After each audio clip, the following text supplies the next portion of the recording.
Ragazzi a tutti, un bel arcobaleno, anche se non metà, pare che vuole piovere, però poi ci sta l'arcobaleno, boh, eccolo qua ripreso in diretta,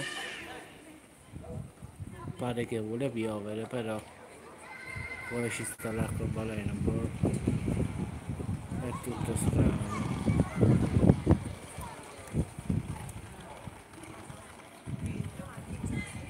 Eccolo qua ragazzi, come potete vedere, qua adesso si vede un po' meglio, con l'ingrandimento diciamo non si vede tanto bene, però è abbastanza visibile. Quindi ragazzi, come potete vedere, il tempo è scemo come dico io, però ci sta l'arcobaleno, boh, ho capito tutto strano. Vabbè ragazzi, qua non piove e ci sta l'arcobaleno, boh, tutto strano. Ci sentiamo ragazzi.